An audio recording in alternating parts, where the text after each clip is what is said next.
Tout d'abord, j'étais en vacances, donc j'étais bien reposé. J'avais pas consommé de substances alcooliques ou voilà, tout ce que tu veux. J'étais vraiment très très bien reposé. J'étais heureux parce que j'étais en recherche d'un appartement, j'étais bien dans ma tête.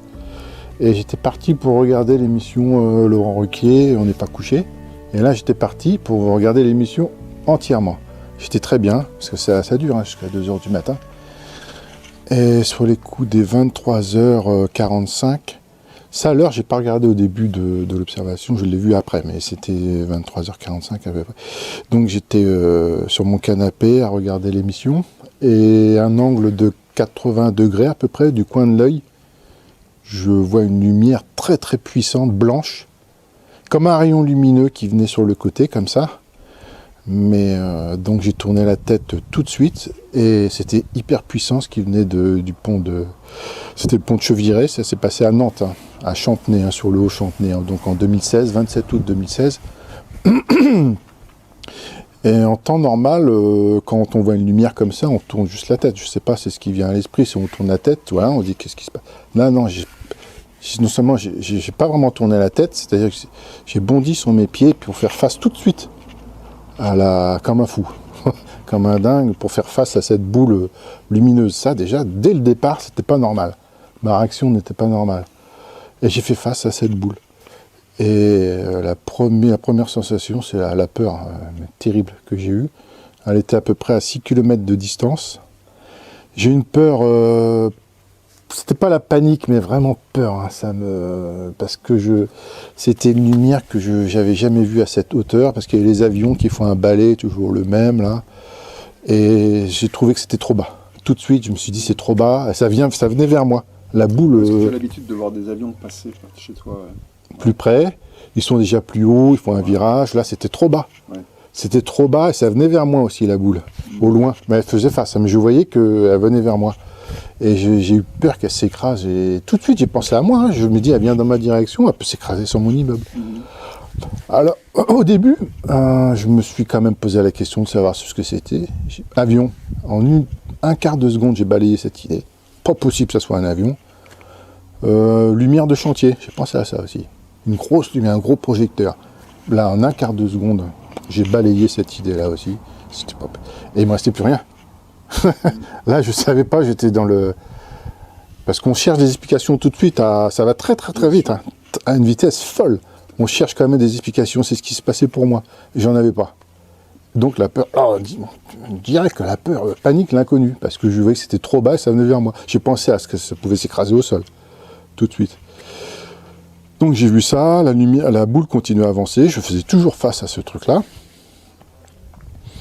Et arrivé à peu près au pont de Cheviré, parce que j'ai regardé sur Google Maps après, je ne savais même pas la distance du pont de Cheviré, qui est très connu sur Nantes. Hein. Ça correspond à peu près à 2,5 km. 2 bons kilomètres 5, le pont de Cheviré. J'ai vu 3 cercles lumineux sortir de cette boule. Et dès l'instant où ces 3 cercles lumineux, qui étaient toujours à même distance, ils sortaient de cette boule, ça m'a fait penser à un animal de cirque qui sort d'un cercle de feu. Quand j'ai vu les 3... Ouais, un cercle de feu. C'est l'image que ça m'a donné quand j'ai vu les 3 ronds. Ça m'a fait penser tout de suite à ça, parce qu'on a toujours des... Voilà, c'est ce qu'on connaît, quoi, on fait toujours. Mais à peine sorti, je veux dire, à peine sorti, la boule disparue complètement. À peine sorti, hein. Dès l'instant où les 3 ronds sont sortis, les 3 cercles, c'était comme des grandes pastilles, hein. Je les voyais très très bien au loin. La boule a disparu complètement. Donc là, c'était plutôt de la curiosité et une certaine beauté, parce que je les voyais même, si c'est 2,5 km, c'est fou, je voyais quand même... Donc l'appareil était assez gros, parce que je le voyais assez bien. S'il était plus petit, je ne l'aurais pas vu aussi bien à cette distance-là. Tout de suite, ce que j'ai vu, c'est que ça planait super bien, quoi. Il y avait un vol majestueux, c'était magnifique. Je voyais que les 3 pastilles. Hein. Et donc, ça fait un peu comme une cuvette à Chantenay. Donc, je voyais les 3 ronds planer, quoi, voler. Toujours à la même distance. Et puis, suivre un peu la dénivellation du terrain. Toujours à peu près une bonne centaine de mètres de hauteur. Je voyais faire un peu une courbe, comme ça. Et puis, remonter un peu. Et aller vers moi. Et là, ce que j'ai pensé, je me suis dit, comme un peu pour me rassurer, je me suis dit, tiens, je vais chercher mon téléphone. direct. Pour filmer, forcément, au prendre une photo, j'ai pensé à ça. Mais normalement, ce qui devrait se passer, c'est que si je l'ai en main pour revenir avec l'appareil, je commence déjà à trifouiller, à mettre le truc en... Je me suis dit, je suis trop bête, je sais pas le faire ou quoi, mais non, je crois que ça m'est sorti de la tête complètement. Ça m'a rassuré de l'avoir en main, mais une fois que je l'avais en main, j'ai plus pensé à ça du tout. Je pensais qu'à une seule et unique chose, ça m'a duré quelques secondes, le temps d'aller chercher et revenir. J'ai pensé qu'à une chose, c'est de le revoir. Je me suis dit, mais quand même, tu l'as quitté, tu l'as perdu de vue pendant quelques secondes, peut-être qu'il va être complètement à droite, à gauche, je sais pas où, tu le reverras peut-être plus, tu ne sauras pas ce que c'est. Tu as peut-être été perdu du temps. Et quand je suis revenu à la fenêtre, j'ai ouvert la fenêtre aussi, parce qu'elle était entrouverte, il faisait beau. Hein. Ce jour-là, pour le bruit, pour voir, parce que j'entendais rien du tout, pour voir mieux aussi l'objet. Et quand je suis revenu à la fenêtre, effectivement, je l'ai vu, il continuait son vol. Et là, tout de suite, j'ai vu que c'était un triangle. Et là, j'ai compris. S'il n'y a qu'à cet instant-là, j'ai compris que les pastilles que je voyais au loin, planer comme ça, voler, se rapprocher de moi, c'était un triangle. En fait, je ne savais pas du tout ce que c'était. Et je les ai vus aux extrémités. Toc, toc, toc, toc. Il était à peu près à un bon kilomètre, quoi, 1 kilomètre quand j'ai vu l'appareil. Et là, j'ai compris que c'était un triangle tout de suite. Et ce que j'ai dit, j'ai prononcé que 3 paroles pendant toute l'observation. C'était « Oh putain, un ovni ». Je suis désolé, mais j'ai dit un gros mot. C'est vraiment ce que j'ai dit « Oh putain, un ovni ». C'est-à-dire que j'ai su tout de suite que c'était un ovni. Il n'y avait pas question de drone, de quoi que ce soit. On a pu penser à un drone. Je savais tout de suite ce que c'était. C'était trop gros.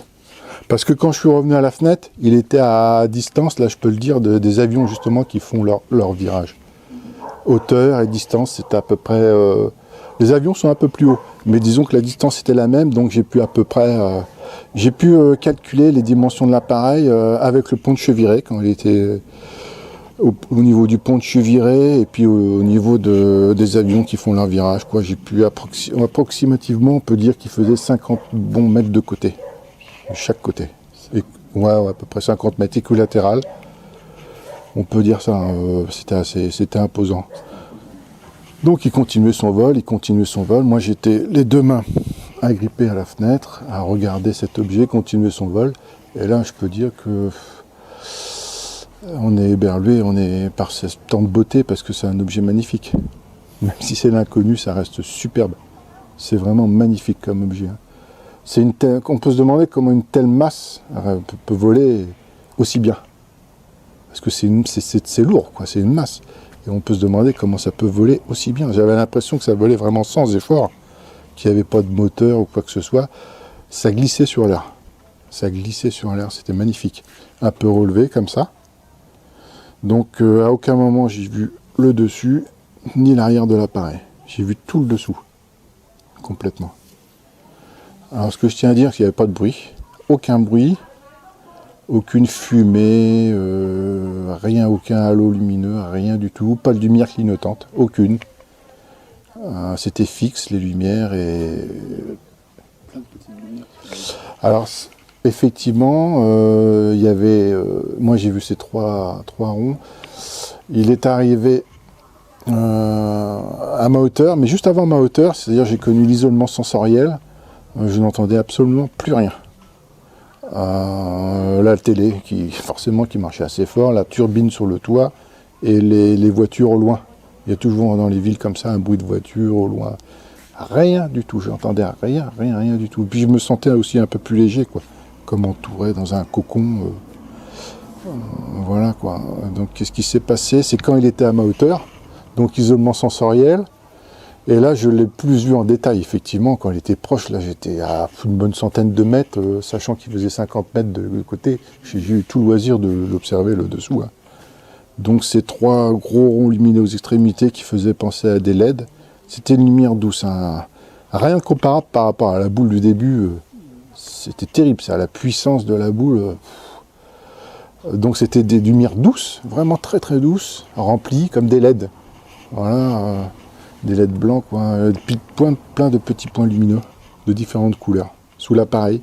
Mais les points étaient vraiment petits parce que mais c'était de différentes couleurs, ça c'est sûr, et puis ça constellait la coque de l'appareil.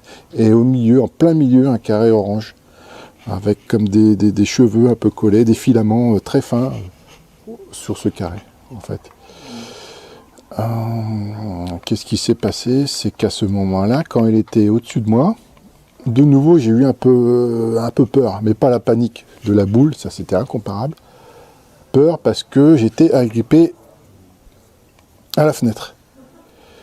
Et donc je me suis dit, je peux recevoir un rayon lumineux. Il n'y a qu'à ce moment-là, j'ai pensé au film. J'ai dit un rayon lumineux comme dans les films de science-fiction. Il n'y a qu'à ce moment-là de l'observation, j'ai pensé à ça. Et surtout, j'étais au 7e étage, je pouvais tomber. Il pouvait me faire tomber, si vous voulez. J'ai pensé à ces deux choses. Et là, j'ai entendu un message, quand j'ai eu cette crainte un peu, me disant paix. J'ai entendu paix très très distinctement. Dans ma tête, c'était pas une voix qui venait, un son quoi, qui venait quelque part, c'était dans ma tête, à l'intérieur. Nous sommes pacifiques, n'ayez pas peur, nous viendrons vous voir encore plus souvent. Et là, j'ai compris tout de suite, le message était très très clair, c'était pas une voix robotisée, c'était une voix humaine, mais sans intonation, sans respiration, c'était divin, une voix divine, et qui rassurait, incroyable, d'un calme incroyable. Et là, tout de suite, j'étais rassuré, tout de suite, j'étais rassuré. Que vous dire de plus?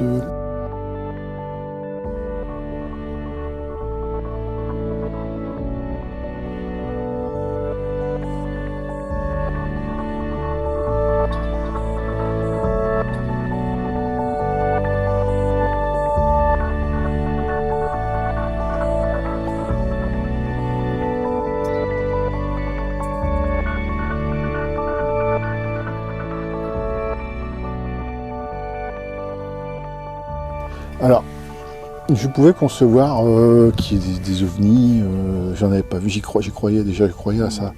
J'ai été surpris, évidemment, quand j'ai vu l'ovni.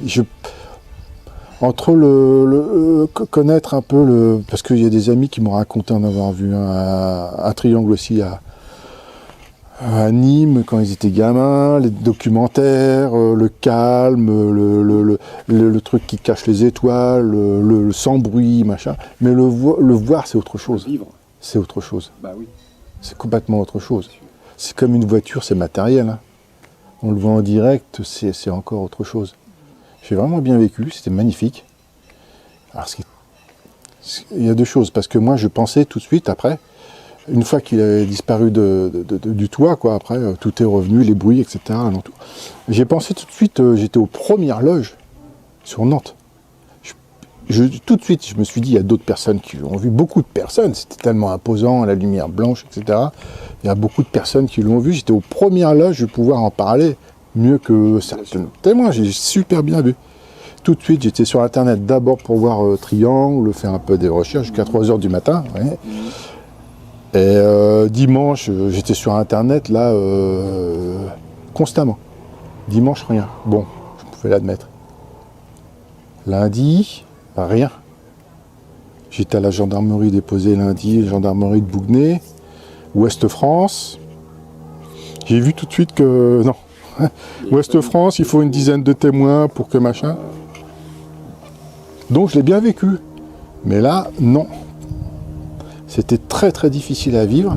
Pourquoi? Parce que sur Nantes, le sol, là c'est très compliqué à vivre. Là. Sol, ah oui, désemparé. Désemparé. Je pouvais admettre beaucoup de choses, mais ça, c'est... Et là, je peux dire qu'ils font du mal quelque part. Quand ils permettent à une personne de le voir et pas à d'autres. Ils savent que ça peut être déstabilisant quand même pour nous. Peut-être ça... C'est bon. Ouais. Alors. C'est autant oui, la puissance technologique aussi, formidable, parce que la boule, normalement, avec l'intensité qu'elle avait, j'aurais dû avoir mal aux yeux. C'était hyper puissant, mais il n'y avait pas du tout, je pouvais faire face à ça. Et psychique, parce que dès le début, c'est tout mon être, ma tête, mon esprit qui était... J'ai bondi comme un diable dans sa boîte pour faire face à ça, c'est pas normal. Donc psychiquement, il n'y avait pas que le visuel, il y avait aussi dans ma tête. Il fallait que je fasse face à ça, que je regarde. Là, je pouvais pas faire là, je pouvais pas le louper. Je pouvais pas faire autrement. Ah non, puis même c'était tellement puissant. Donc puissance technologique et psychique. C'était le truc qui m'a complètement, qui m'a emporté complètement. La boule, c'est incroyable. Et psychique, parce que voilà, ce qui est très intelligence derrière tout ça. Complètement. Ouais. Le vol était intelligent, je faisais pas n'importe quoi. Ouais. Et aussi, ce qui est important, ça, c'est que j'ai senti qu'ils anticipaient ce que je pensais, mes réactions. Ils anticipent. C'est à l'avance. C'est pas énorme, mais un dixième de seconde. Ouais, peut-être un quart, même une seconde, ou ils savent déjà ce que je vais faire, ce que je pense. Ça, j'en suis persuadé. La peur, tout de suite, ça, ils savaient que j'allais avoir peur, ça je sais, ils savaient, machin. Et aussi, la photo, j'ai pensé, j'aurais pas eu le temps, je pense pas. Mais n'empêche que j'ai eu un mal de tête, mais épouvantable, comme une nausée. J'ai pensé à terme nausée dans ma cervelle. C'était affreux. Donc j'ai rejeté tout de suite cette idée de photo. Mais je pense qu'ils savaient déjà à l'avance, s'ils pensent photo, ça, machin, ils savent tout anticiper, tout calculer, et ils savent ce qu'on pense à l'avance. J'en suis persuadé.